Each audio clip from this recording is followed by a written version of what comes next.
It is now 5 o'clock, August 7th, 2018, and I call to order the meeting of the City Council of the City of Victorville. And the City Council sitting as the Library Board of Trustees, Southern California Logistics Rail Authority, Southern California Logistics Airport Authority, Southern Successor Agency to the Victorville Redevelopment Agency, the Victorville Joint Powers Financing Authority, the Victorville Weather District, and the city as housing as its successor. May we have roll call, please? Mr. Cox? Here. Ms. Gomez? Present. Mr. Kennedy? Mr. Negretti? Mayor Garcia? Here. Mr. Negretti absent. This is the time and place for the general public to address the City Council on any item listed or not listed on the agenda per Government Code Section 54954.3. State law prohibits the council from addressing any issue not previously included on the agenda. The council may receive testimony and set the matter to a subsequent meeting. I do not have any cards at this time. I don't see anyone that wants to address the council at this time. Therefore, may we have declaration of closed session items by our city attorney, please? Thank you, Mayor Garcia. We only have two items this evening, both on behalf of the City Council. The first is real property negotiations pursuant to Government Code 54956.8. The APN numbers and the negotiating parties are fully set forth on the agenda. The second item is pending litigation pursuant to Government Code 54956.9D1. The case name is set forth on the agenda. The case number is CIVDS 1817254. To the extent there's reportable action, we will report it either at the conclusion of the closed session or immediately at the commencement of the 6 o'clock regular session. Thank you. At this time, we will recess to closed session, and our regular session convenes at 6 p.m.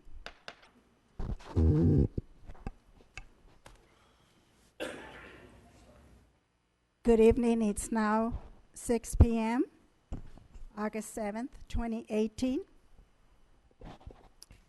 And I call to order the meeting of the City Council of the City of Victorville.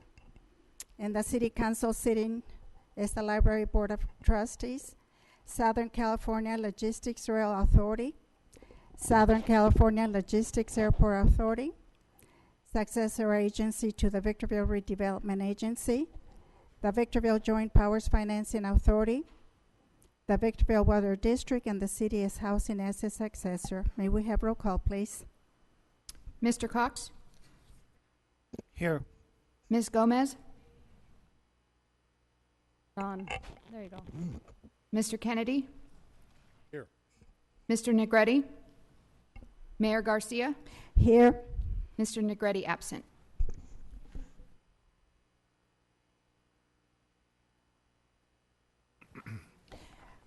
May we have declaration of closed session items by our city attorney, please? Thank you, Mayor Garcia. We had two items this evening. The first item was real property negotiations pursuant to Government Code 54956.98. The property numbers are set forth on the agenda. The negotiating parties were Ms. Smith and the Roberts Group 3 LLC. The council, on a 4-0 vote, approved a purchase and sale agreement for the property in question. It consists of about 3.4 acres, and the purchase price that the buyers will be paying to the city is $846,000. And again, that was a 4-0 vote with Councilmember Negretti being absent. On item B, which was pending litigation pursuant to Government Code 54956.9D1, the case name is set forth on the agenda. The case number is CIVDS 1817254. Again, there was reportable action. The council voted again 4-0 with Councilmember Negretti being absent to file a cross-complaint against the two defendants who are already named in that litigation. That is the end of the reportable action. Thank you. At this time, we will have the invocation and the Pledge of Allegiance. The invocation will be delivered by Father Jude of St. Joan of Arc Church, and the Pledge of Allegiance will be led by Police Chief Rick Bassinger. Please stand. In God we trust, therefore let us pray.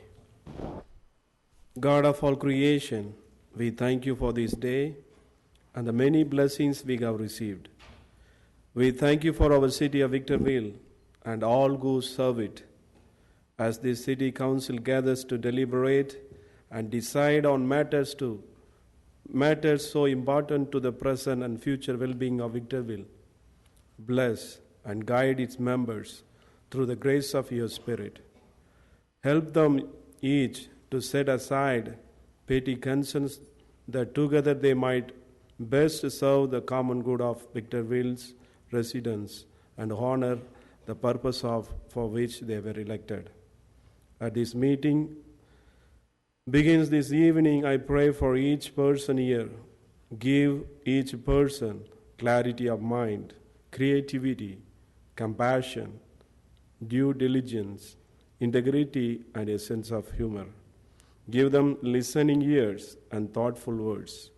Give them presence of mind and an open heart to serve the city of Victorville. In your name, we pray. May God bless us all. Amen.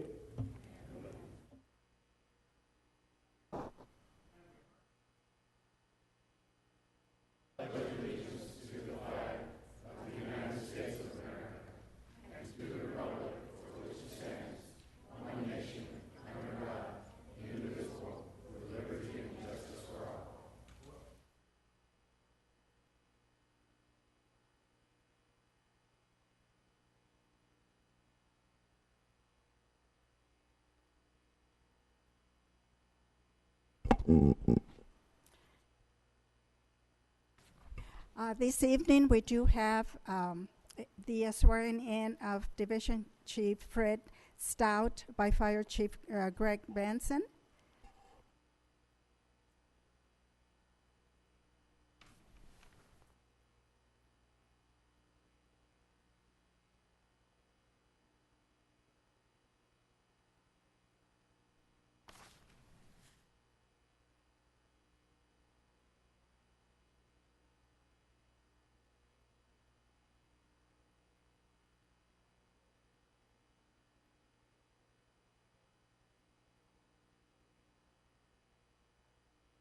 Frederick Stout.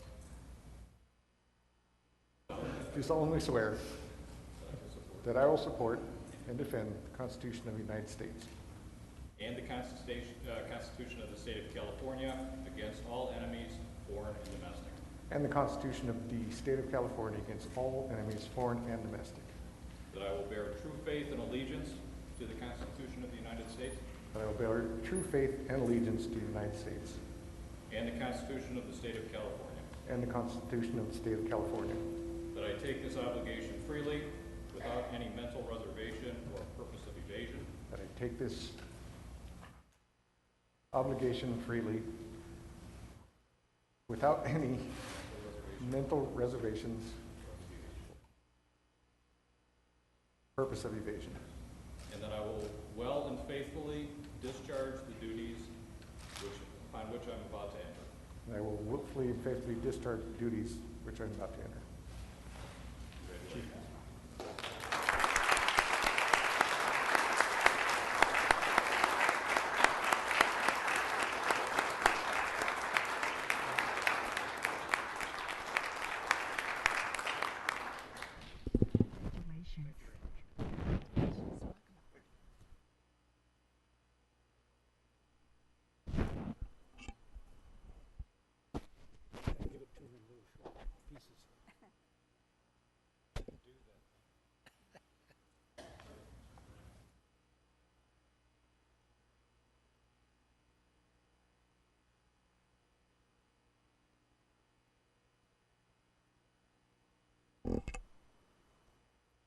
Thank you so very much. And now we will have a proclamation, and I will come down and do the presentation.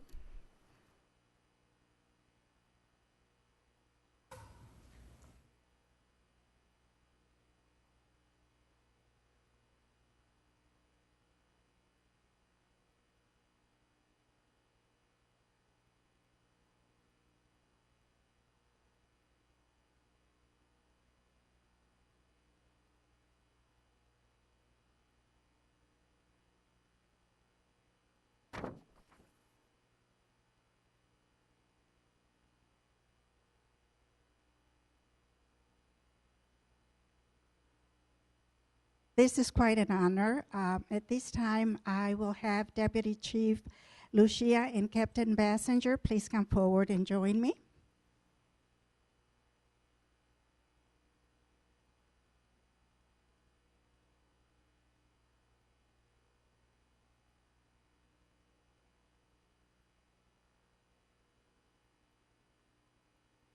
Tonight, millions of neighbors across the country are coming together with law enforcement to build stronger communities as part of our National Night Out. Our celebration here at City Hall will continue through 8 p.m. tonight. National Night Out is the perfect time for our city to honor the brave men and women of the Victorville Police Department for your significant contribution to our great city. And we call upon all citizens to join our police department in their efforts to promote safe neighborhoods today and every day. Together, we build a safer and stronger Victorville. And I want to say thank you so much, God's blessings, and thank you for everything that you do for us. If it wasn't for you, we would not have any safety or any, assurance that our families are well taken care of. I thank you so very much.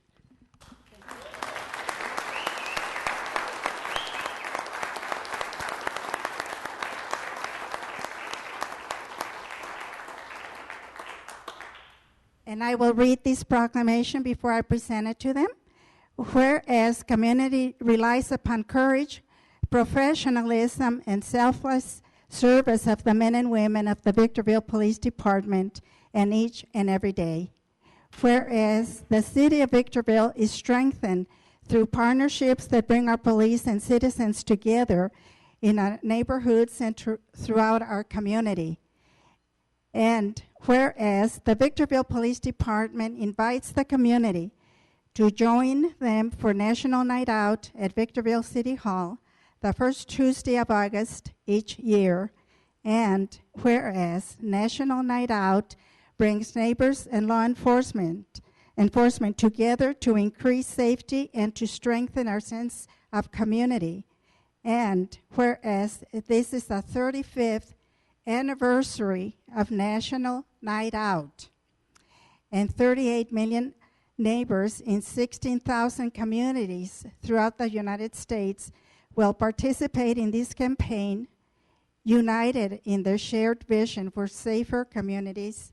And therefore, I, Gloria Garcia, Mayor of the City of Victorville, do hereby join the other members of the City Council in acknowledging the Victorville Police Department for their contributions to our great city and call upon our citizens, civic organizations, and religious institutions to join in their efforts to promote safe neighborhoods throughout the Victorville today and every day. In witness whereof, I have hereunto set my hand and caused the official seal of the City of Victorville to be affixed here this 7th day of August 2018. And again, thank you so very much for everything that you do for us.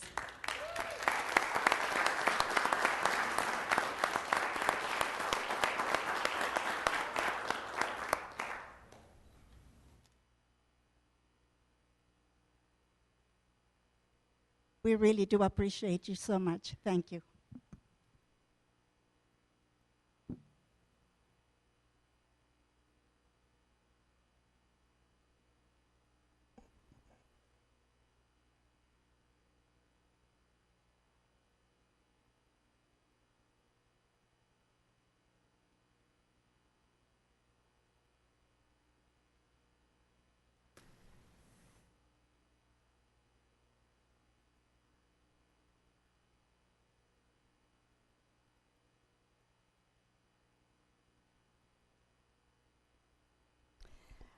Okay, we will continue on. At this time, I'll have the city clerk present the agenda to the council and any revisions to the agenda. The City Council of the City of Victorville welcomes the public's participation in tonight's meeting. Persons who wish to address the council on a specific item or any item that does not appear on the agenda are requested to complete one of the white speaker cards located in the council chambers lobby and give it to the city clerk prior to the meeting. The mayor will call upon each individual who has submitted a speaker card. Pursuant to Government Code Section 54954.3, state law prohibits the council from addressing any issue not previously included on the agenda. The council may receive testimony and set the matter to a subsequent meeting.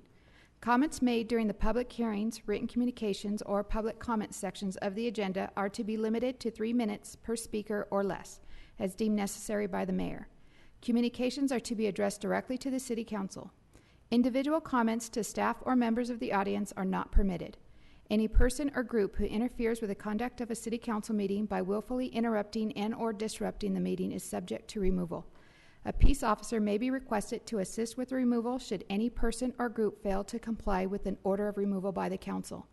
Any person or group who resists removal by a peace officer is subject to arrest and prosecution pursuant to California Government Code Section 54957.9, Penal Code Section 403. Thank you for your cooperation. All documents to be considered for approval at this meeting are before the council. There are no revisions. Thank you, Mayor Garcia. Thank you. So now, let me see. We do not have any appeal hearings this evening. So we will be moving on to public hearings. And we will start with the first item, B1. A public hearing to hear arguments for and against confirming annual assessments for maintenance of street lighting. Madam Clerk, read the recommendation. That the City Council adopt Resolution Number 18-066 for fiscal year 2018-19, confirming the annual assessments and approval of the engineer's report for the citywide street lighting assessment district. Thank you. Were you going to read something at this time, or? After you have questions of staff. Thank you. At this time, do we have any council members that have questions of staff? Yes. What are the direct costs and the indirect costs and any cost sharing that this assessment district holds? That's the first question. The second question is, what types of grants, whether they're private or non-private, is the assessment covering? The third question is, how often are the engineer's reports done for assessment districts?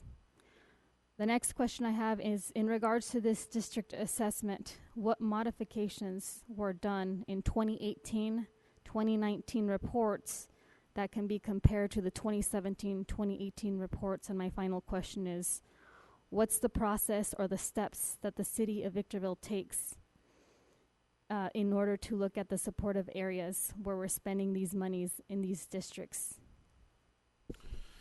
Madam Mayor and members of the council, I think I'm going to leave the first question and treat that last as it related more to the direct and indirect costs, and I'll leave that to your city engineer, Brian Gangler, to address that more specifically. But I think generally I can speak to those questions just by kind of sharing with you the item that's before us. So resulting from a protest vote that occurred in 2013, the city approved a citywide streetlight assessment district, and effectively that is an assessment that is existing on all properties throughout the city of Victorville, commercial, residential, and industrial, and it levies and has levied annually $13.98 per parcel. There's a different calculation for acreage, I believe, and perhaps Brian can even speak to that. But effectively what this has done over the years is it provides a funding mechanism for both the citywide streetlights, though they're largely owned by Southern California Edison. This actually pays for cost to operate those, particularly electric costs. But it also funds a portion of the costs associated with traffic signals throughout the city, and it actually serves as a financing mechanism that didn't previously exist. It's matched, if there is a funding source to match the overall goals of the street lighting assessment district, it would be matched with some of your road funds, particularly the Measure I. As to the grants, there's no grants that I'm aware of unless there's a separate, say, signal grant received for a full intersection to where perhaps this might be used to match up against that. I'm not aware that that's the case in this fiscal year. The process, speaking to the process, this is something that we do annually, and the item before you tonight is effectively a renewal of the assessment, same action that we've taken the last several years dating back to its original formation.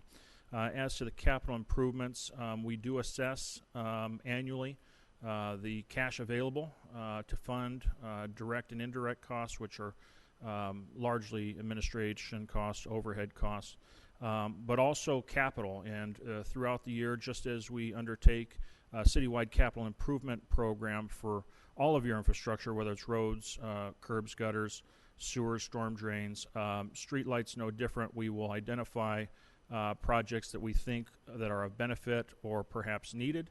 And in past years, I know we've added street lights out at SCLA to actually install street lights that didn't exist. And I think this budget in this current year contemplates more of that. One thing that I wanted to note particularly in this item is while the action for the council, if voting in the affirmative, the council would effectively renew the assessment for the upcoming fiscal year, for the current fiscal year.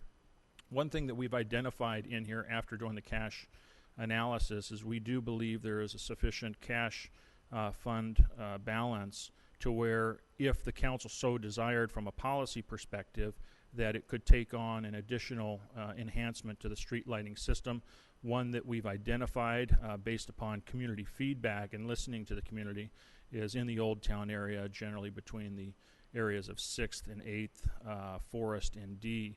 Now that action is not before you tonight, but as we're bringing this item, we thought it'd be appropriate also to seek some policy direction, and if the council concurred with that suggested policy, then we can come back at a later date amending the CIP and asking for the appropriate appropriation at that time. With that, I might have answered some of what I asked you to answer, but if you want to speak to the direct and indirect costs, Brian. The indirect costs would be basically a portion of certain staff salaries to administer the streetlight district, and so it'd be the overhead and salaries associated with that. Speaking to the direct, indirect, or the cost sharing? We don't really have any cost sharing. I would call the direct costs the maintenance costs for the streetlights, the electric bill that we pay to Southern California Edison, which includes their operation and maintenance, and the energy bill. And then the costs are relatively small for what I would call the indirect costs, which would be a portion of staff salaries and the overhead and associated with that to administer the district. That's a pretty small percentage of the entire district expense. For those, are there caps? Like a 5%, 10% cap? Do we have that? I'm not No caps? familiar with a cap. Usually when I speak with Mrs. Smith and in reading other items like CDBG or any kind of maps or home programs, there's always a cap for administrative fees. So I was wondering if that is entailed and that's a part of it, or there is no administrative cap. It's not stipulated in the district itself, in the district documents, on a cap on the amount of the indirect costs. And if I might, to finish up on the process part of the question, so with this item, it's proposing a rate that doesn't change. It hasn't changed since 2013, so effectively it's renewing a flat rate of $13.98. As to the process, upon approval by the council, presuming the council approves the item tonight, we would then submit the information related to the street lighting district to the assessor's office.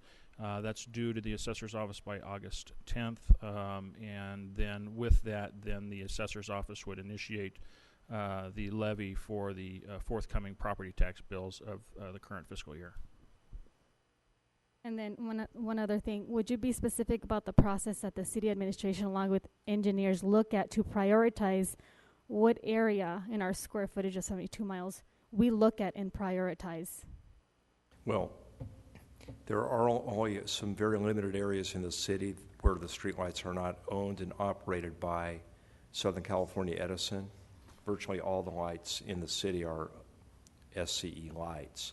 There are some opportunities in the SCLA area. We have a small project that we'll be advertising soon out there. As for the other areas, we've been working with Edison to identify other areas where Edison would install those street lights. As a matter of fact, we have a meeting scheduled on that very thing to prioritize it, but we are beholden to Southern California Edison to prioritize those areas, and they're the ones that actually have to provide the service for those streetlights and energize them and so forth. So as far as the prioritization, we've been looking at different areas of the city that currently don't have street lighting. One example is the Square Mile area, where we have an upcoming slurry seal project. That's the area bounded by 7th and Balsam and Nisqually and Bear Valley. That's one example of an area that has very few street lights. There are wood poles, and there's an opportunity there to install more street lights on the wood poles. Appreciate your answer. Thank you. Other questions? No? Open the public. Time to open the public hearing. At this time, I open the public hearing.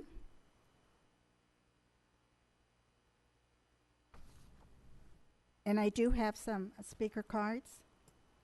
Are you going to give your report now? Yeah, I received an email earlier this evening. Good evening, council, staff, and Victorville residents. My name is Mary Kirsch, and I have some concerns regarding item B1 and other events I have been subject to recently. As a resident of Victorville for over 40 years, I am astonished that we will still have many areas without street lighting. After reviewing the agenda, I could not identify where the new street lighting would be installed in the city.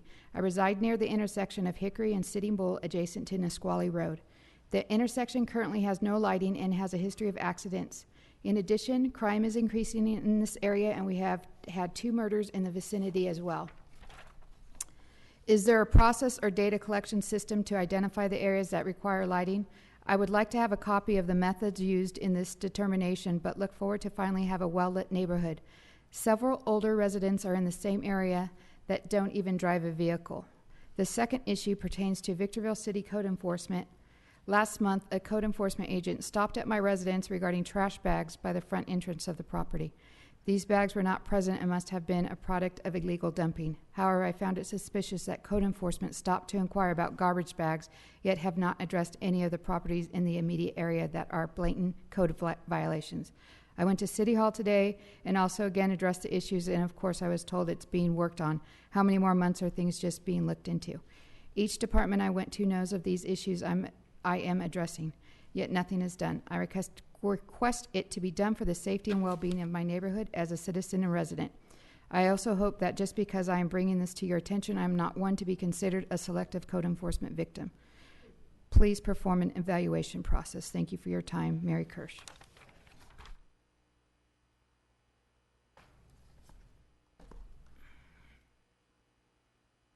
Can I continue with the speaker cards at this time? Thank you. I do have some cards here. The first one is Caria Portillo. And after Caria is Christine Quick. This is for item B1.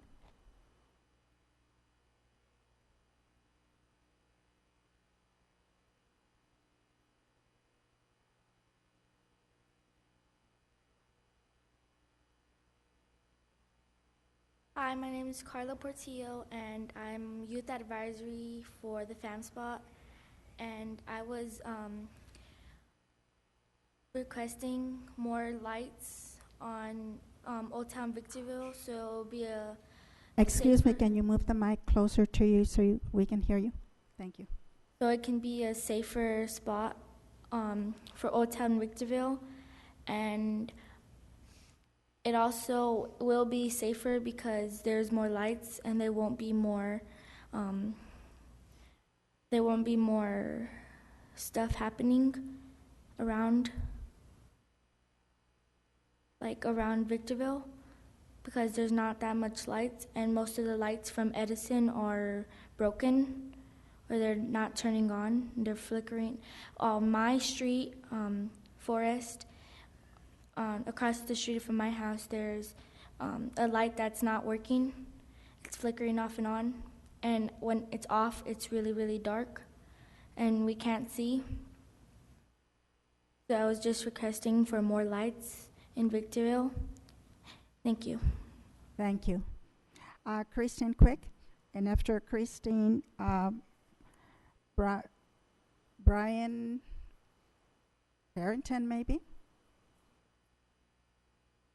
Thank you, City Council. I am Christine, and I'm a resident of Old Town, and I am with the Root organization, and I really want to thank you for the funding for more street lights, because when it gets dark, it gets spooky, and more people are up's no good.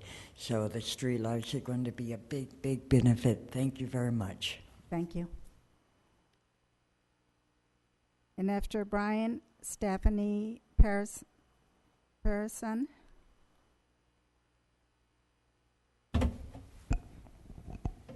Good evening. My name is Brian Knightson.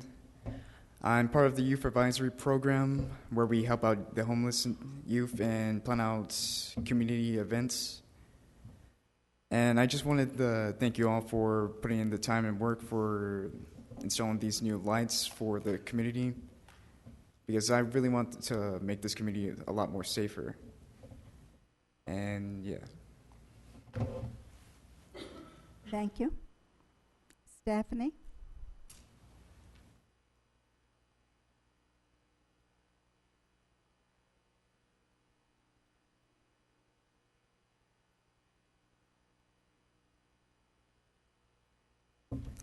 Good evening, Mayor, Council. I'm up here on behalf of the Root Revive Our Old Town Coalition. As you guys know, I've been working with the community of Old Town Victorville for close to 3 years. And like staff said, many of the residents in the Old Town Victorville area have stated over and over again that lighting or the lack of lighting has been a big issue. You obviously heard that some of the youth advisory members that live in Old Town Victorville and advocate for their community are also seeing this concern. I'm not sure if I understood staff correctly that it would need to be amended, the line item on the agenda today, in order to include Old Town. But if that's the case, then please do so.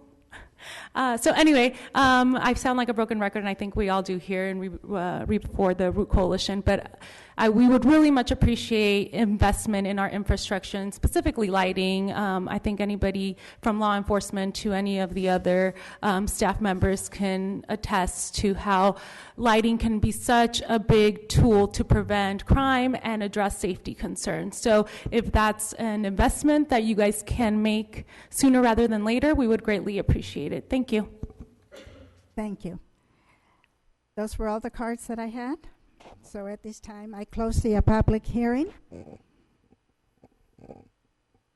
And once I close the public hearing, I will not take any further oral or written comments. So at this time, I'm requesting a motion from council. Madam Mayor, I'll make the motion to approve the resolution. A couple of things, though, I would like to comment on. This resolution only continues the annual assessment. Staff will bring back a proposal for the specific work that needs to be done to improve lighting in Old Town. I think we are of one mind that that is a important and an immediate need that we can solve. Yeah, it is. What I'd like to suggest and ask staff, I don't know who's responsible for this, Keith. Since Edison controls the lights themselves and we don't have the ability to replace a burned out light, our only job is to identify the poles where the light is burned out and then inform Edison, and I'm told that they will then replace the light. So can we get a crew of some sort out there or somebody in the course of their daily, no, they'd have to do it at night. We have done it. I'm sorry Check to those interrupt. lights. Did we have a motion and a second before it? We have a motion. We don't have a second. Am I out of line on that discussion? I think we have a motion. We're waiting for a second Oh. first. I did. Oh, okay, second it so we can have comment. Sorry. All right, so that's all. I would like people to understand that this motion doesn't do that work for Old Town. That's going to be a follow-up proposal from staff. So we do nighttime surveys to identify Edison lights that are not working, and then we also take in complaints from customers who identify lights that aren't working, and then we send that list to Edison, and we follow up on it. But it's on their schedule to replace the lights. We really don't have any control on how quickly the lights are replaced. And what I'm told is typically they'll go into a certain area and they'll replace the lights in that area. So unfortunately, we don't really have good control on when the lights that are burned out are going to be replaced. Brian, I'm told Jim and I were having this conversation earlier, and his information is that we have to identify the pole by the number that's Yes. on the pole. You can't just say it's the light across the street from my house at 1215 Forest Street. You actually have to have the number on the pole, get that to City Hall, and that will help us make sure that they get done. Or if we can know a location, then our crews could get the number if we need to.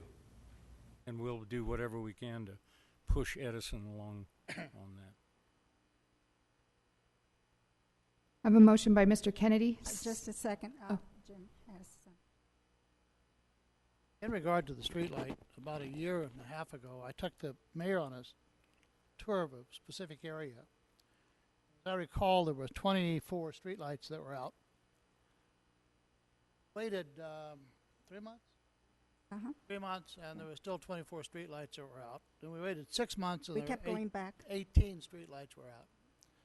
And we have enough money that we're hiring employees and buying equipment and assigning people and really taking great care of the signals, but not very good on the streetlights. I am requesting, as a part of my second, and I'll do it separate or as a part of it, that we have a study session. We have streetlights in the wrong locations. We have streets that don't have any streetlights at all. We have streetlights where all the streetlights are on one side of the street and the intersections aren't lit. We have a problem, and we need to have a study session, and we need to map out where we have a specific plan to put the streetlights where they belong, and that includes the input from individuals who call in, our own observations or requests, and not just react when somebody calls in that the streetlights. In the past, we did not have the capital to do these things, but we do now. We are assessing every property in this city, and they deserve to have the streetlights that they're paying for. And we have a large number of streetlights that need to be constructed. And I would request that we not address this once a year. 3 months from now or 4 months from now, we have a study session.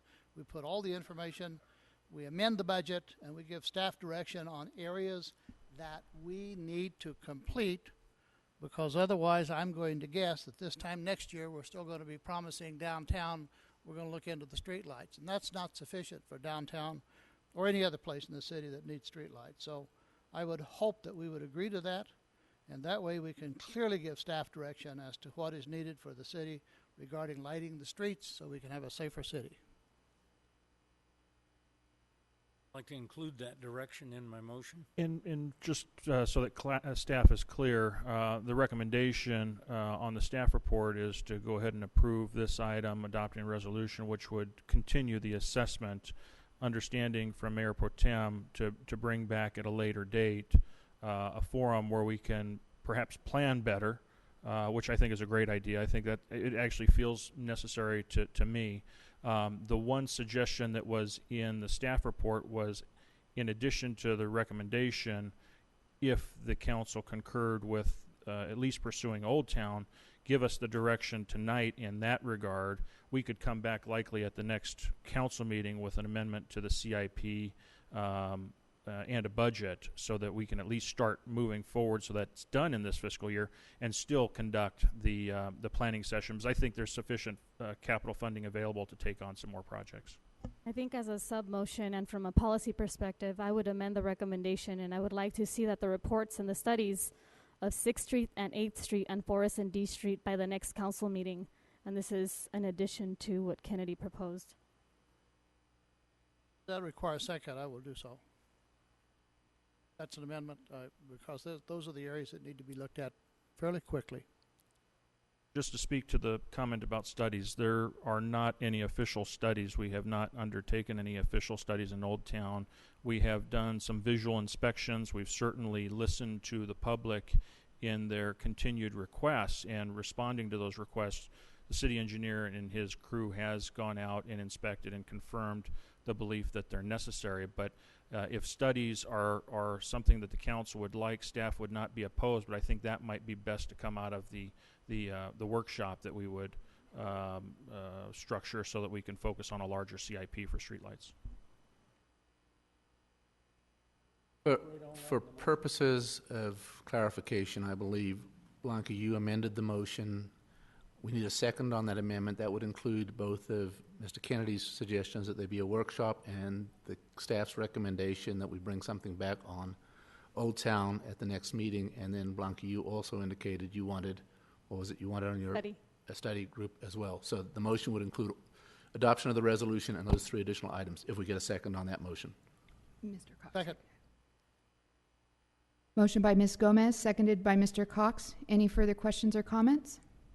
Yeah, I'm requesting also the reports submitted, those reports that were submitted to Edison to show the areas of such lightings that are currently not in operations before the next council meeting. I would like to look at a list of these things. That's a request. That's not part of the motion. So we have a motion and a second right now. Motion by Ms. Gomez, seconded by Mr. Cox. All those in favor? Aye. All those opposed? Motion carries with Mr. Negretti absent. That got superseded by this amended motion.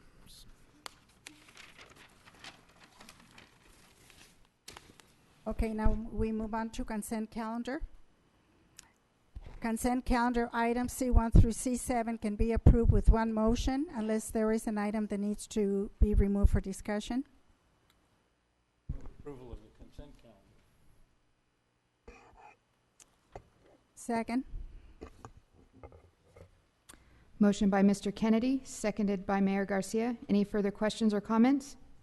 I have questions on an item that's in the consent. Let me make sure, actually.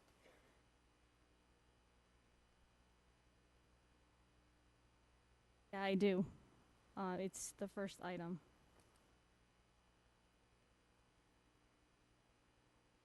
I pull that item for comment and question. You're pulling C1? Ordinance 2380. So if you would please provide a brief overview of how the most current prima facie functions with the enlisted streets are going to be affecting the City of Victorville residents. I know this is the second reading. Madam Mayor and members of the council, yes, this in fact is a second reading dealing with the adjustment to speed limits and the changes thereof of all the streets throughout the city. We regularly evaluate speed limits. In the last meeting, it was identified in the staff write-up that about, of all the speed limit changes, there were 9, and 9 were actually reduced instead of increased. Brian, you got anything better than that? Yeah, that's true. And so this is a second reading of the speed limits that were before City Council. Did you have a question about how the speed limits are established? Well, I was reading that most of them were decreased, but an overview for the general public to understand what is it that's taking place today with the speed limits, because I know this has been an issue for the last 6 months for many concerned residents. So the basic, I'll try to keep this brief, the basic process for establishing a speed zone is we have to do a traffic and engineering survey, and so we measure the actual speeds of the vehicles. Usually we take a sample of 100, and it's the 85th percentile speed, which is based on the speeds we measure. Then we round from that speed to the nearest 5-mile increment. And that is normally how we determine a speed limit. And that's in accordance with California Vehicle Code. And then it requires the City Council to approve those speed limits. We need to update them every 5 years. And so that's why there's a number of streets that are coming before City Council now. And typically we'll do this every year because there are a number of streets in the city where we have to review them. And they're on a 5-year cycle. But didn't you just say something about a yearly? Well, Or is it yearly we approve and every 5 years is a study? We have to do an engineering and traffic survey, and that includes measuring the speeds of the vehicles on the street. Every 5 years. Every 5 years.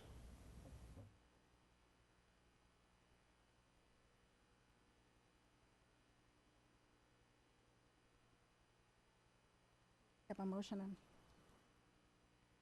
Items pulled. Do you want to take a separate vote, or can they all be taken as one?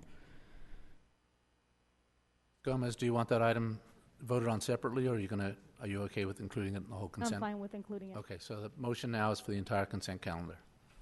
Motion by Mr. Kennedy, seconded by Mayor Garcia. All those in favor? Aye.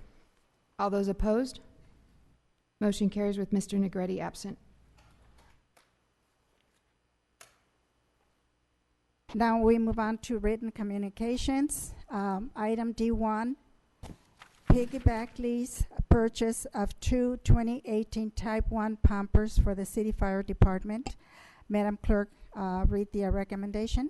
That the City Council award KME the piggyback lease purchase of 2 2018 KME Type 1 pumpers in the annual amount of $198,622.55 as budgeted for in the fiscal year 2018-2019, approved City Fire Department budget, and authorize the Deputy City Manager, City Treasurer to execute all lease purchase agreements. Thank you. Are there any questions of staff? Yes. Is it possible for the City of Victorville to purchase this cash, and do we have offers of cash discount? Yeah, Madam Mayor, City Council, to answer that question, the actual pricing does include upfront pricing, so we did receive the upfront cash discount with the financing. Because of the way the financing was structured, the payment will be made to the manufacturer upfront, although our first payment won't be due until delivery, which is expected to be, can extend out to 1 year. So yeah, we could have considered a cash purchase, but the financing terms were significantly attractive. If you review in the staff report, we were able to achieve a financing rate of 3.79%, which is fairly competitive for this type of financing, and we were able to stretch it for 7 years. And so the life of a fire engine is about 10 years, so we'll have it paid off 3 years short of the expected life. Here in Victorville, we actually have been using our pumpers a little bit longer than that 10-year stretch, so we can probably get even more life out of it than even 7 or 10 years. So with this, it just puts a little bit of ease on the finances in the first couple of years, and being able to stretch those payments for 7 seemed to be more attractive than an upfront $1.4 million payment. And then we're going to be replacing 2 older apparatuses, and those 2 older apparatuses will be used regionally or through the negotiations with the other cities that we have in the county, or how are we going to So the idea is that once the two frontline engines that are being replaced, once they are replaced at the delivery of the 2 that are before you tonight, those would be refurbished at a much reduced cost than a full purchase, and then placed into reserve status for the future. So we'd have 2 brand new frontline.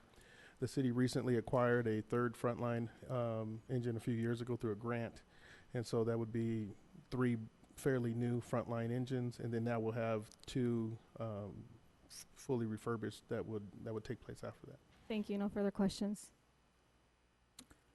Anyone else? Move approval. Second.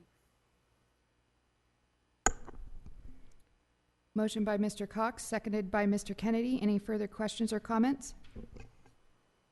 All those in favor? Aye. All those opposed? Motion carries with Mr. Negretti absent. Item D2, updated home investment partnership program, HOME, consortium between the City of Victorville and the Town of Apple Valley. Madam Clerk, read the recommendation. That the City Council adopt Resolution Number 18-071 and rescinding Resolution Number 18-045 and approving the updated home consortium agreement. Thank you. Council members, do you have any questions of staff at this time? Yeah, I have a couple of questions. So first of all, the addendum today is what I received. I had a meeting Monday morning at 9. The addendum was not a part of my agenda.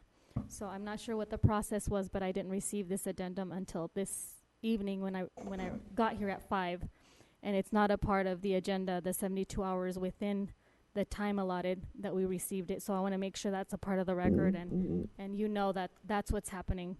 The first question is, how often is the Home Investment Partnership Program approved? I'm thinking it's 3 years, but then I was under the assumption that we just went through it a couple of months ago. The second question is, would you provide council with an area map that this resolution would be covering before the next council meeting, along with the eligible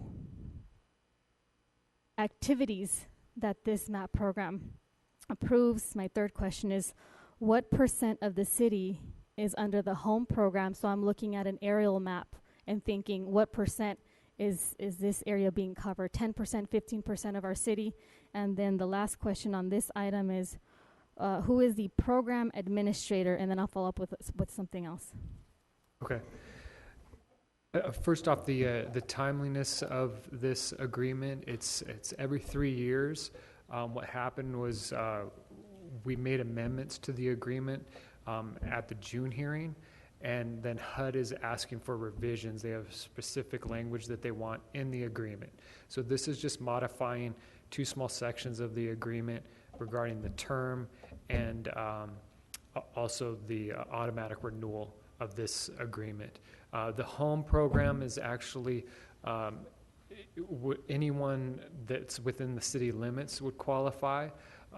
It's a consortium, so that also includes the town of Apple Valley, but the program funds are split between the cities based on HUD's formula.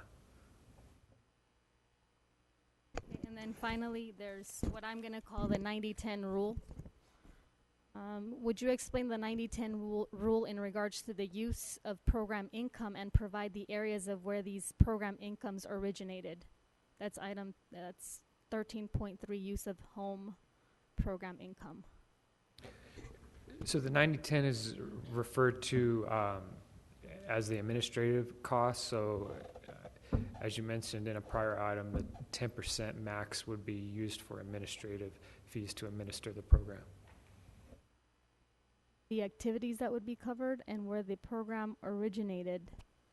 Yeah, so most of our program income that we use through home right now is for the senior home repair. It helps seniors of qualifying income to improve their properties. And then there's CHOTO funds for organizations to rehab certain multifamily complexes. At the last hearing, there was a Northgate apartment where the council approved a CHOTO agreement there as well. Thank you. I have a question. When I received the agenda, this was a supplement that was added, but it wasn't a part of the original agenda. Published as a part of the agenda? Yes, it was published, it was emailed, and everyone got hard copies. Thank you. Yeah, it was all done within the required time. I do not have any speaker cards, so can we have a motion? So, second. Motion by Mr. Kennedy, seconded by Mr. Cox. Any further questions or comments? All those in favor? Aye. All those opposed? Motion carries with Mr. Negretti absent.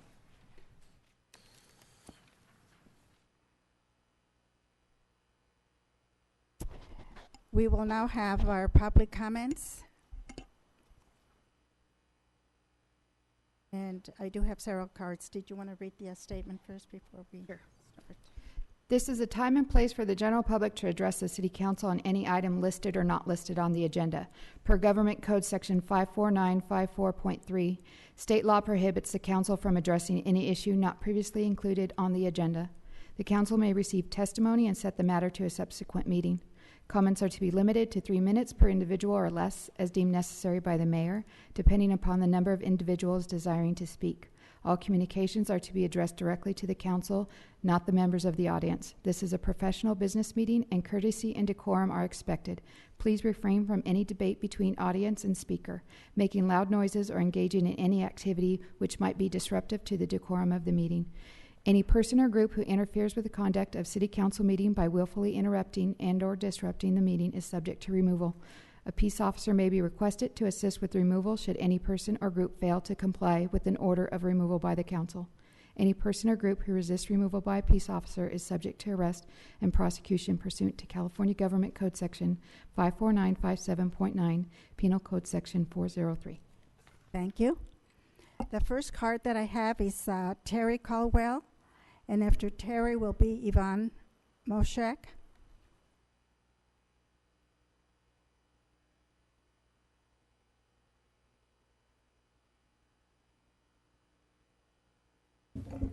Madam Mayor, members of the council, my name's Terry Caldwell. I'm here speaking as an individual, but I also am representing the group that is involved in the recall of Councilwoman Blanca Gomez. In the interest of full disclosure, I want to tell you that the purpose that I'm here for is to urge this council to schedule for the next council meeting an agenda item to censor Councilman Blanca Gomez. I've prepared a draft only to provide some thought and some direction in terms of the issues that we think are important. The motive behind this is very simple. I moved to this city January of 1963, some 4 months after the city of Victorville incorporated with about 10,000 people. I object to consideration question.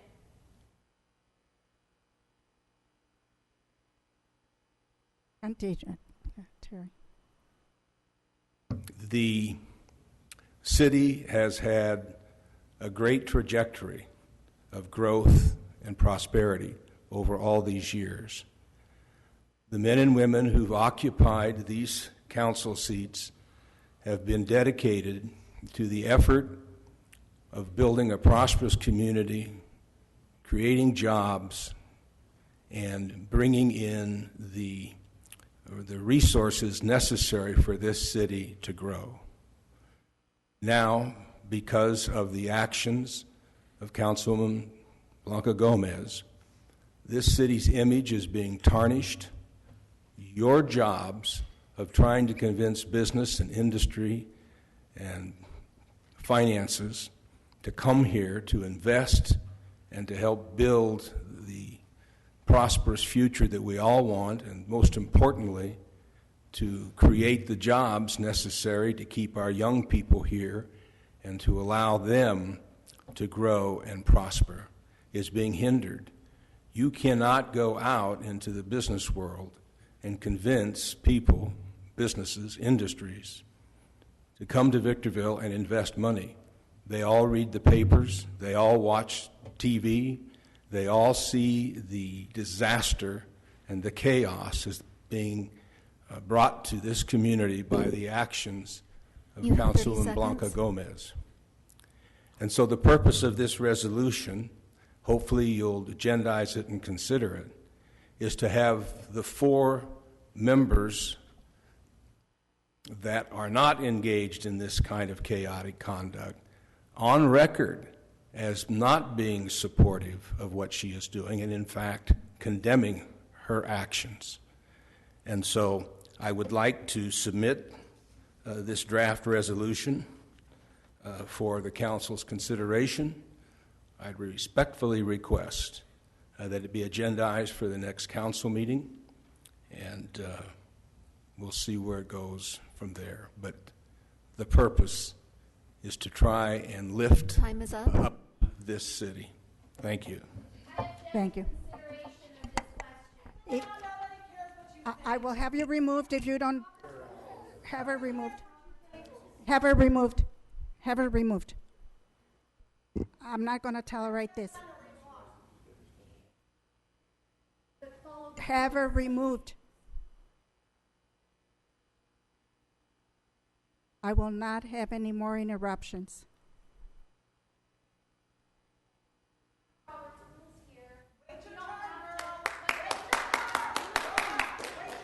Somebody get that person in the back under control, please. You should also remove Maggie Martin for the same aspect. She's also being boisterous and she's not being removed. There is no social justice right now, right here. Madam we Mayor, just may I viewed deliver this to the Yes, city you clerk? can deliver it to the city clerk. Thank you.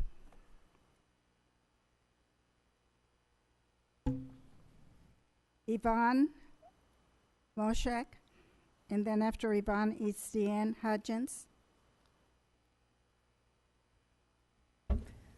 Good evening. I'm here again regarding the library. But this time, it's not only that we need a new library.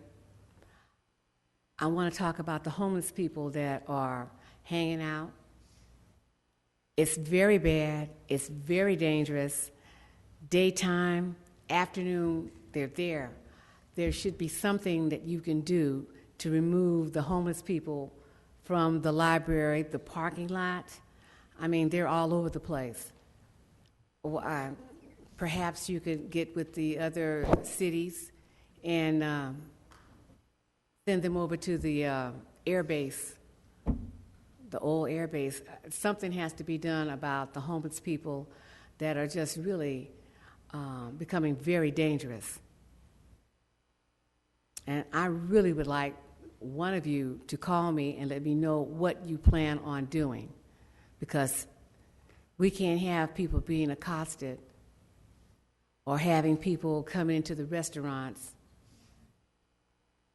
And I mean, they have no shame, they have no fear, they have nothing, they're just there all the time. And I really expect you to do something about it. Thank you. Thank you. We will be contacting her. I have all the information here. Yes, Mayor, the Madam code enforcement Mayor, official. I got to make a request. If we're going to remove one person for shouting from the audience, then we should remove everybody who shouts from the audience. Agree. It's just not acceptable, and it doesn't matter which side of this issue you're on. Shouting from the audience isn't okay. Please, can we do that? Yeah, I make a motion to have that ordained quickly and immediately. Yes, it is very disturbing because we have our citizens that come in because they're interested in what we have as far as city business is concerned. However, we have these people that come in that don't live in our city, and they are disrupting our meetings. This is not fair, and I will see to it that I do take care of it. Go on, I'm sorry. Go ahead. Mayor Garcia, council members, my name is Deanne Hutchins. And Council Member Gomez, you claim to represent the marginalized and poor, but your actions say just the opposite. How is voting not once but twice to spend $2.5 to $3 million in legal fees that only benefit lawyers? And they certainly are not marginalized or poor, yet do nothing to help those that you identify as poor or marginalized. You're voting against a budget for the golf course, which opens the city to legal action, as well as closure of the golf course would also negatively affect property value not only in the Green Tree area, but in the entire city. The loss of property tax revenues would impact the ability of the city to provide necessary services to the marginalized, poor, and every citizen in Victorville. Being an elected representative carries with it responsibility to act professionally, know the limits of your authority, be informed and make decisions based on facts and reality, not for revenge, retaliation, or your own fantasy. It is unfortunate that you are all about you. You will do anything to publicize yourself. Your misguided actions of constantly videoing yourself does not achieve anything but confirm your narcissism. Victorville deserves representatives whose priority is the city, not themselves. Time to make a change. Thank you. As a point of order and for the record, all residents and non-residents are welcome to exercise their constitutional right to speak their minds in any local municipality turn. and in the city of Chef Victorville. Basil. It's called Robert's Rules of Order. Thank you. Chef Basil, and then after Basil, Dorothy Miller. And I will remove anyone that's out of order from here on.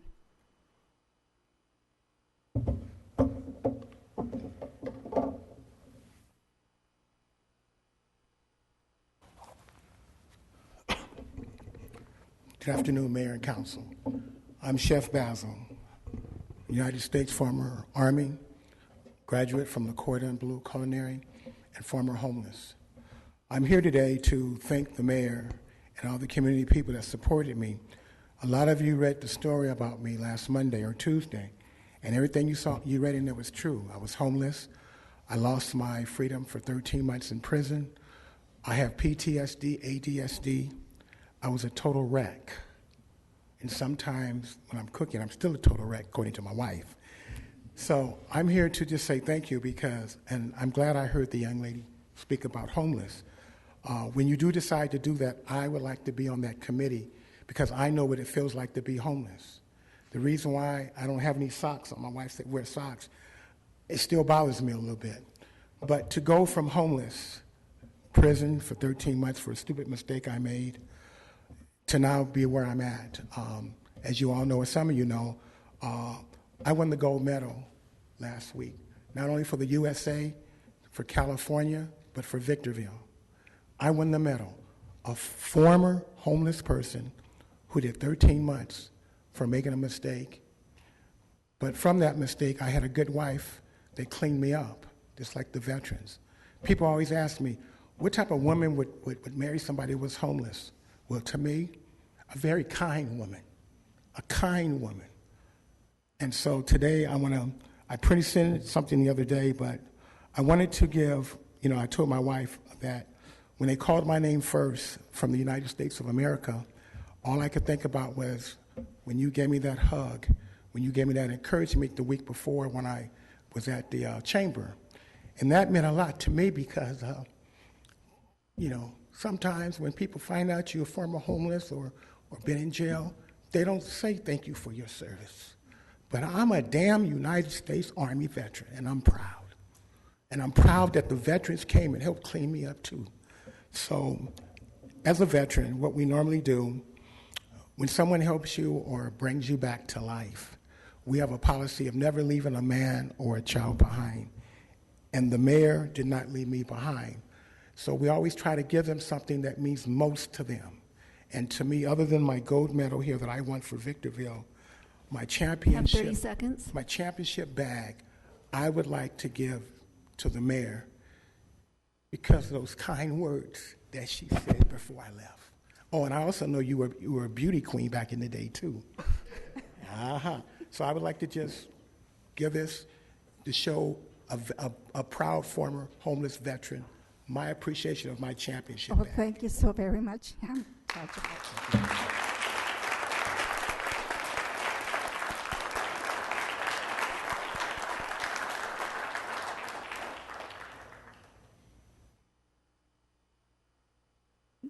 Dorothy Miller, and then after Dorothy, Norman Miller.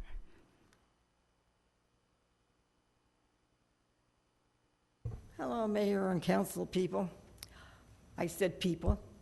We have a big thing going on with our city, and I'm very disturbed about it.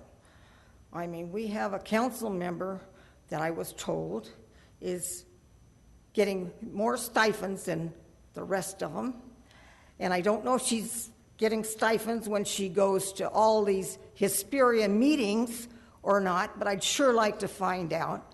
I mean, it's nothing but ripping this city off, and it's not good. We don't need it. The people don't need it. They need to know what's really going on here. And a lot of people did not know. I mean, there was a beautiful picture in the paper. I mean, it was just wonderful. I mean, we're arrested. Oh, we got a big smile on our face. Isn't that funny? No, that's not funny. It's just disgraceful as far as I'm concerned. I do not believe in that. I don't believe in the crap that's going on. And I need to get something done here. We either need to get a recall, get it completely done, and get rid of it, because it's just costing the people money. It's not hurting anybody else except the people in this city. And it's not good. Not good at all. Thank you. Thank you, Dorothy. Norman Miller.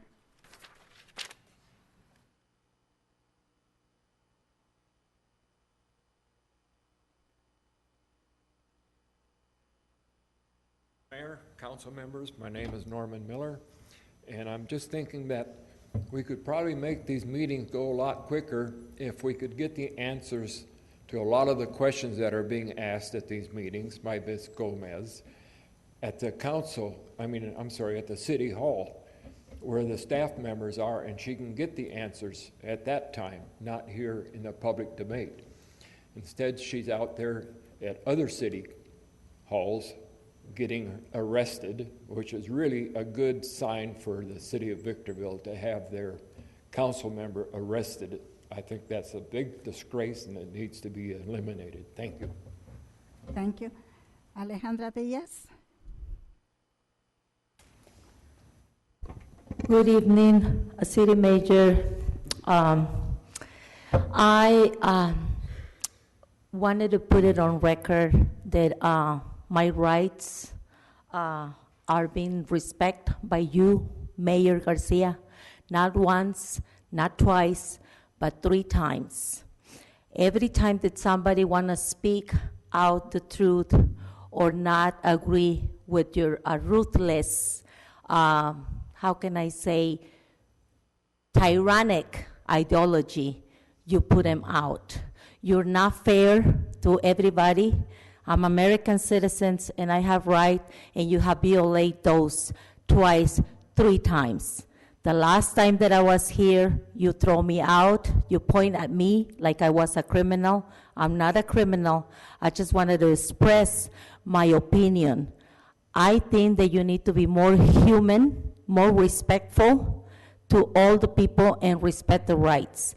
I have the right to speak, the freedom of speak, the freedom of speech. I need to use it every time. But last time, you just throw me out. You failed to give me my right to speak 3 times. When we were talking about SB 54, you hide the cards and you select the cards of who to call in the front to speak. The second time, you said that there were no cards, and I feel a card to speak in a public opinion as well. The last time, I feel another card to speak on a public item, and you deny me that right as well. You have a tyrannic ideology, and you're ruthless, you're very cruel. I don't know why you're so hateful against me. I don't hate you. I pray for you to maybe God will make you more human and more fair. Also, you don't act fair. You don't use the Fair Act by allowing everybody to speak.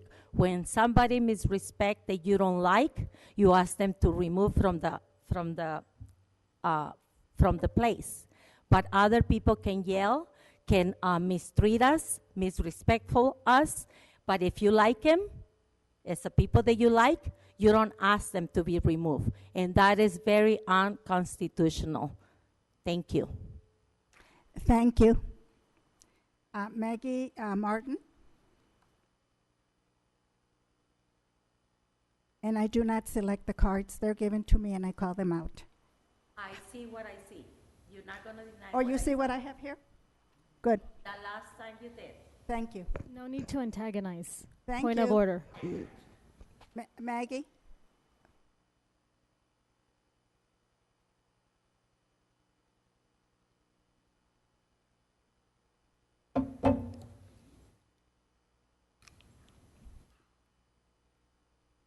Good evening, Your Honor, Counsel. Let me tell you, August 2nd, best day ever for the city of Victorville and the recall effort. Deputy Crosswhite, you are my new hero. Professional, but not taking any of her bull, just like I won't, nor from that woman that was just left. Won't be taking that, not hearing it. So let me get on with it. Bear with me. Okay.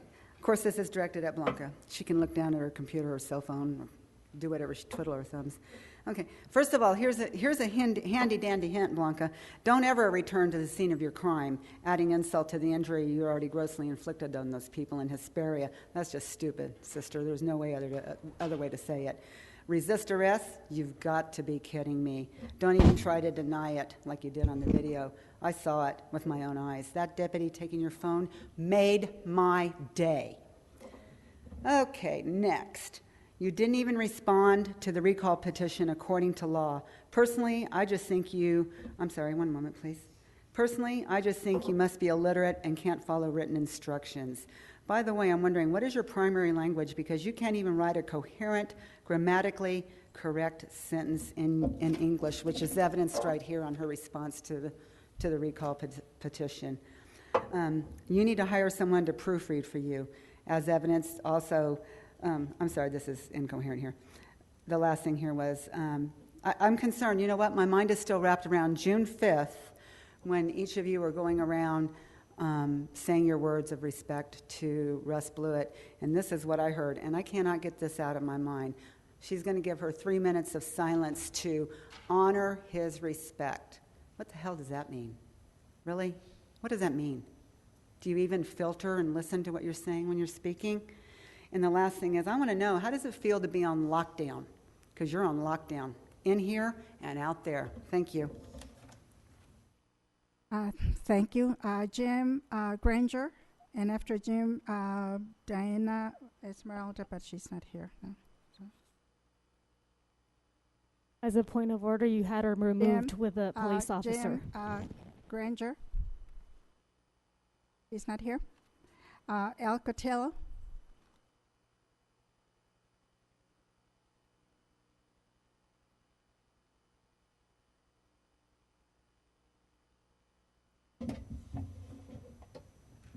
How you guys doing?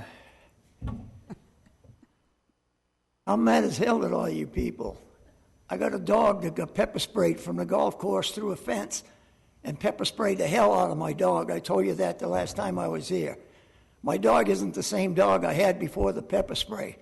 He's nervous. If somebody came in your house and pepper sprayed you, you'd feel insecure too, wouldn't you? That backyard is my backyard and it's his backyard and that's his home.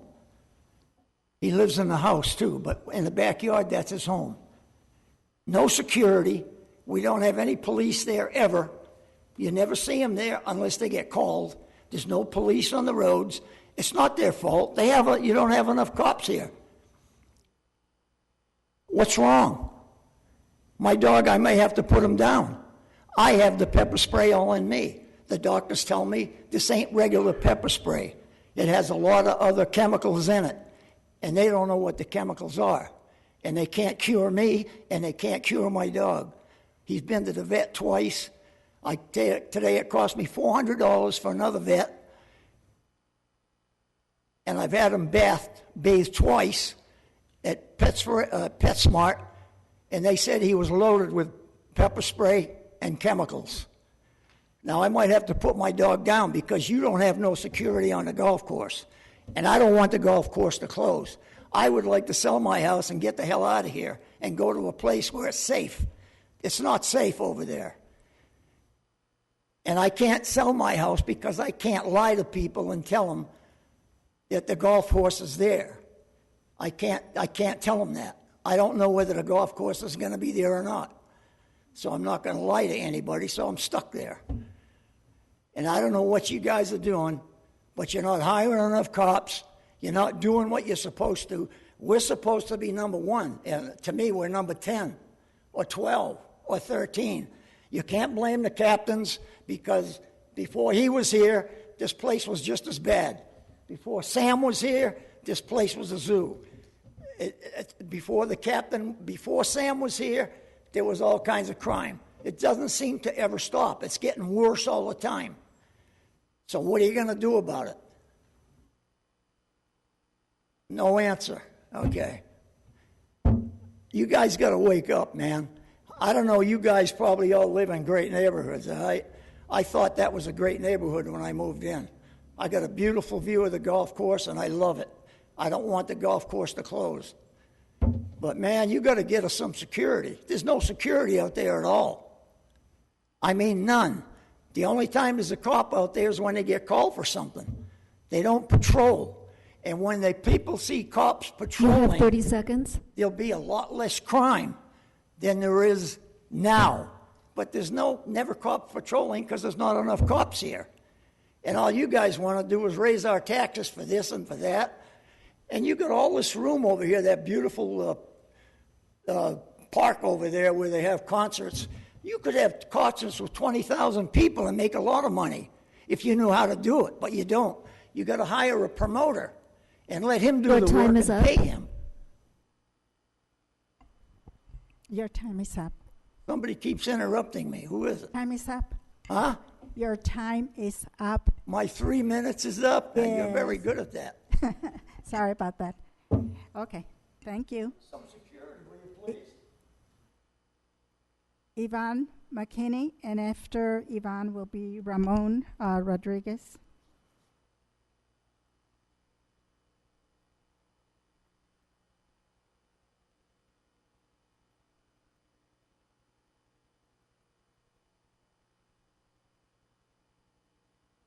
Mayor Garcia, council members, good evening.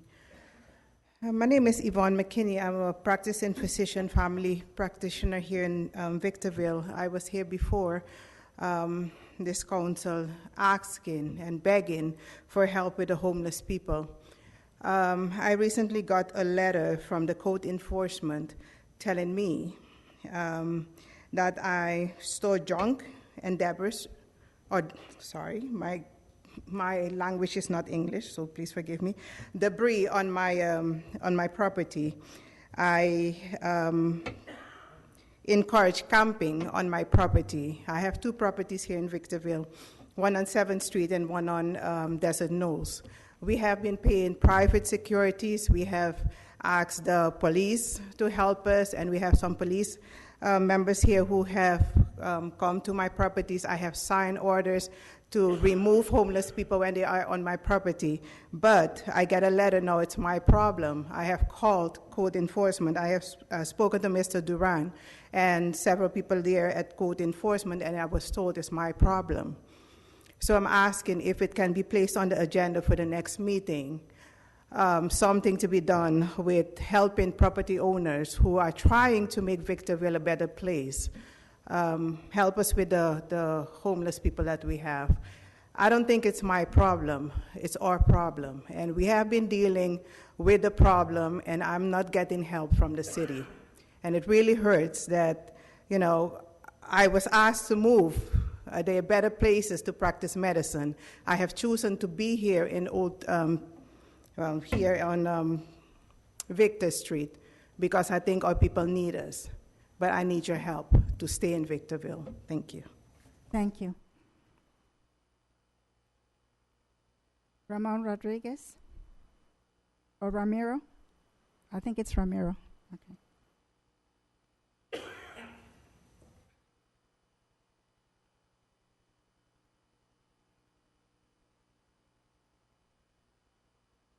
Good afternoon, everybody. Blanca, good afternoon, and the City Council.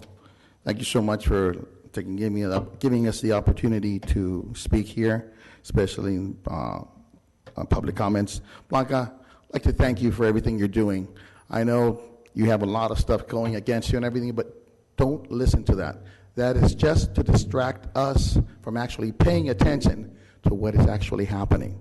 That is, they're going to do everything to throw at you, recalls. They're going to pay professional protesters to wear those hats with that T starting, and then the cop killing Mexicans. Those are paid professionals. You see them in Redlands, you see them in Santa Clarita, you see them in Los Angeles. So they come here because they're paid. They don't live here. So they let them in here and do a lot of stuff against you. So don't pay attention. Pay attention. We want to know where those $18 million were gone to. Almost $19 million were used to pay the legal fees for the lawsuit against Victorville, which the embarrassment is not you, is actually the city of Victorville was sued by the SEC, and a lot of people here were defendants. They're not cleared. We still have 2 years of probation. We can't make any bonds. The city cannot do any bonds. In case we go into recession, the city is not going to be able to issue any bonds to get us out of the recession. What's going to happen? The city declares bankruptcy. Now, that's one of the things. So that needs to be entailed. And one of those, out of those almost $19 million, $3.5 million were used for just one person. So we want to know what was the authority to give into that person.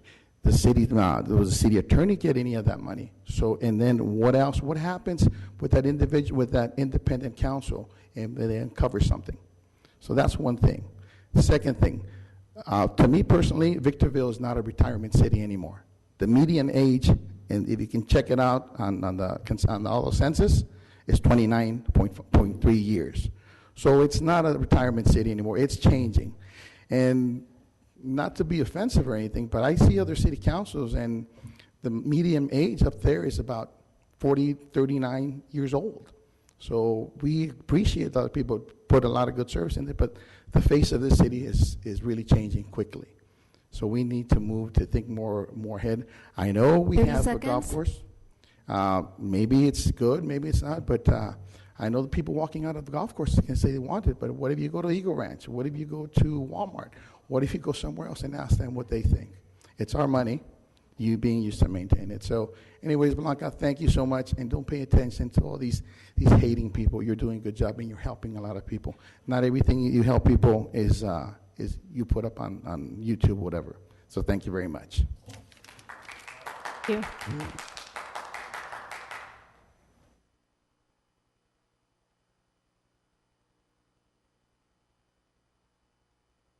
Those were all the cards that I had. So now we move on to a report from City Manager. Nothing to report. Very well. Now we move on to item E3, discussion and possible action regarding items for the upcoming City Council agenda. Let's see, I'll start with Mr. Kennedy. Well, I wasn't prepared for the resolution that was submitted, but I think it is time for this council to take a public position disapproval against the behavior of council members. Guys,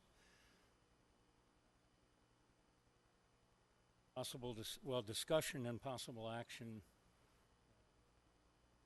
whatever we may determine that might be.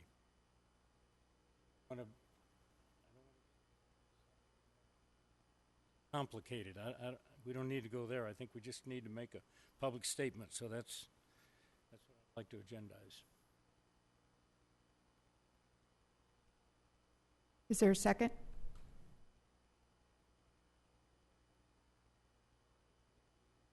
For discussion only, I'll second it. Motion by Mr. Kennedy, seconded by Mr. Cox. All those in favor? Aye. All those opposed? Aye. Motion carries with Mr. Negretti being absent and Mrs. Gomez voting no. Anyone else have anything for the upcoming meeting? Yes, I would like to reschedule the public comment to commence at the beginning of our meetings, and that's a motion. Is there a second? Understand the motion, I'm sorry. Our public comment is usually held at the end of every agenda, so I'm proposing to bring it up closer towards the beginning of the meeting. Is there a second? There being no second, the motion dies. The second one is in regards to tort claims and these quarterly reports to be issued to the City Council as understood by the request that was made by a prior council member not too long ago. I haven't seen those reports. Those reports are not being brought to council. Once they were taken out of the council agendas, we no longer had them. So I would like to see those reports, whether they be quarterly or every 6 months. And that's my motion. Is there a second? There being no second, the motion dies. And the third thing is I like to agendize in motion to conduct a workshop within the next 6 months that deals with the discussion of homelessness. And that's a motion. Up on what? Homelessness in the city of Victorville. I want to second that.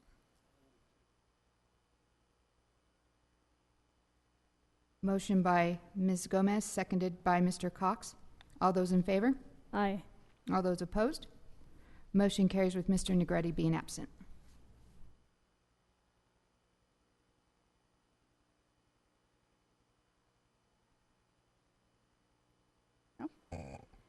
At this time, then, we move on to E4, reports from council members, 5-minute time limit. Start with Gomez.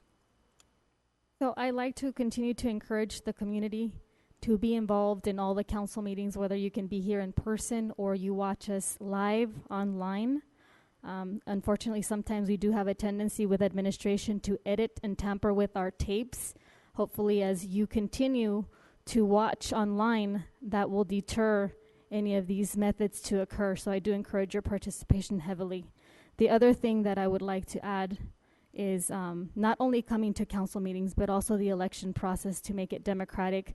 When you don't stand up and speak your mind, regardless of how you feel about the entire council or the city, what you essentially end up doing is we are conditioning you not to exercise your voice and your concerns. And this is so important for any archived record that were to come in the future. And if there were to be potential litigation and you reserved your concerns, these items would not be a part of any litigation. So I ask you to be part of these sessions by voicing your concerns. Also, I like to leave the following in our city's record. The Sunday before last, unfortunately, I was alarmed to hear that a Victorville resident who currently doesn't have a place to lay her head on felt dishonored when a few of our police deputies in the sheriff's department for the city of Victorville, we contract, by the way, with the sheriff's department, felt, like I said, dishonored by a couple of the male deputies that asked her to pull her pants because she had a type of ulcer on the right side of her leg. And so I wanted to bring that to the attention. I already talked to Captain Bessinger in terms of this. He directed me what I can possibly do, but I really wanted to place that as part of the record. And lastly, I wanted to encourage individuals to look at our history. The blame and the scapegoating of one council member is not the first. This is historical, and it's a way that we get empowered. And when we listen to these stories of scapegoating on one individual, the entire entire gamut of what happened in the city. You look at the first speaker, Terry Caldwell, who's his range for 37 years, is here, and he assumes that a year and a half I have destroyed the city. Mind you, you've set the record, and this is what you've done to your city. So thank you for voicing your censorship resolution that you wanted to add. Like I said, you voiced your concerns, place them on the record, which you have. It's not the first time, Mr. Caldwell. If you had followed what we were doing, I've already been censured, and it does nothing. And it doesn't make me afraid, and I'm still going to be the council member that I am. I'm not going to be you, because there would be no one that would be me. So I'm going to continue to do that. But again, I laud you for coming up and bringing your expertise. As you can see, a couple of members do agree with you. And so that's where we unite, and then that's where our fronts come up. Lastly, I'd like to thank each and every one of you for continuing to focus on the actual issues. Please remember, this is what happens when you focus and put the blame on one area. Something else is happening, and you're not realizing it. I ask you to open your eyes and pay attention to what the true troubles are in our city. Our city is not blamed by one individual. It takes the whole gamut of all of us, even those that do not live in the city but partake through our taxpayer money and are able to make purchases. So be aware and place close attention on who you're following. Thank you. Yes. I apologize for not hearing the complete statement, but I did hear staff edits and tampers with the tapes. And I would like to refer that to the city attorney, because if that occurs, that's extremely serious. I've never heard of it. I know who keeps the tapes, and I know they're under lock and key, and the staff doesn't have access to them. I'd like that to be pursued. I would hate for anyone for that to occur, but I would hate even more if it doesn't occur, can't occur, and a council member says it does occur. That needs to be clarified, and the public needs to know the truth. Thank you.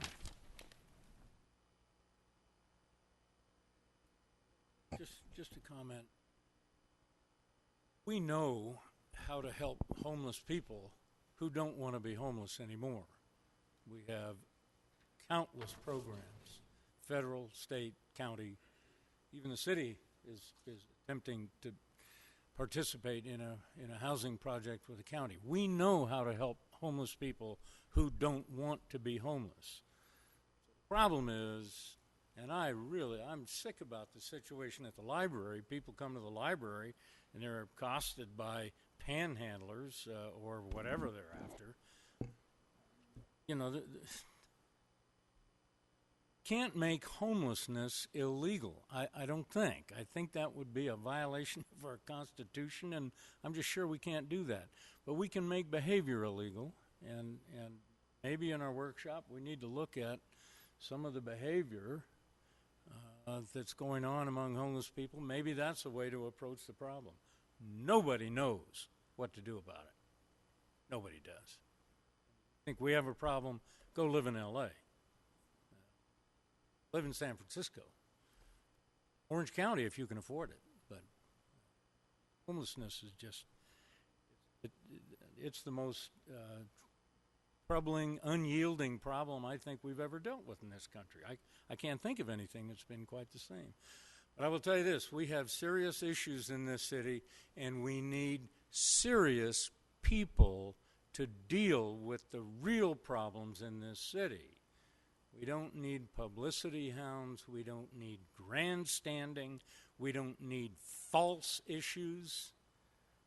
We need serious people to do the serious business of this city.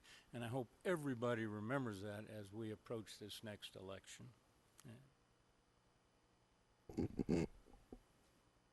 And just for the record, the cards are given to me by our city clerk and our deputy over here, and I do not skip cards. I don't bypass anyone. Just for the record, I follow the rules. And I believe that's all that we have. So this meeting is adjourned.